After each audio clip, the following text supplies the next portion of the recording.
In just a couple of minutes, you can actually start making your search engine more useful for the people who are using it. Let's say, for example, that people are searching for the phrase training. And they're getting some results when they search for this phrase, but they're not getting anything useful. We're getting generic content here to documents and presentations and other sites. What we can do is have the ability to inject, you can almost think of them as like sponsored links, recommended links that people can go to if they're searching on a particular word or phrase.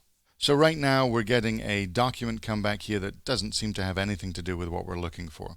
I'm going to go back to my homepage and go to my Site Actions Site Settings menu. And to change anything to do with search, you need to be a site collection administrator and you need to be at the top level site. And if you're there, you will see a section called Search Keywords. The idea of a keyword is first you add a word or a phrase that people are looking for. So let me add a keyword here, and I'm going to use the phrase or word training, and I can put some synonyms here separated by semicolons. Maybe they're looking for education, online training, online education. I'll give them those synonyms. They'll all behave the same way. The keyword is what is the phrase they're searching for. And the best bet, which goes hand in hand with the keywords, is what is the link that we're going to suggest if they search for that keyword.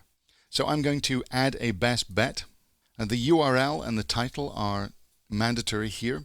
The URL could be internal into SharePoint. It could be straight to the address of a document. It could be to the address of the homepage of a SharePoint site.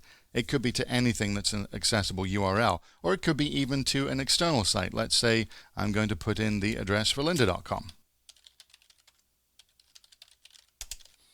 And a little description on the best bet.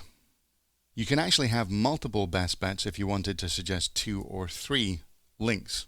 Below that, we can put a bit more information about the keyword.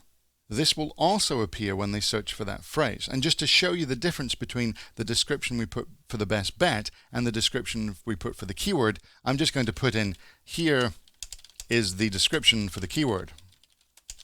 And you'll see the impact that this has.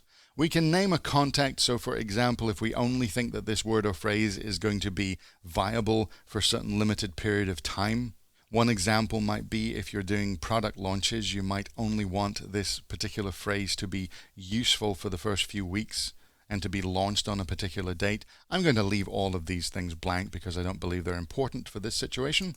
Click OK. We now have a keyword and a best bet defined. Well, so what? Well, what that means is anybody searching on that phrase is now going to get these results back. This is the best bet, showing up as the clickable link for the online training with the best bet description. And if you want it, this would be the keyword description. So it's a way of injecting recommended links before the natural results of the search engine will come back. Something you can do in a couple of minutes that can be very useful for people to find the content that they're looking for.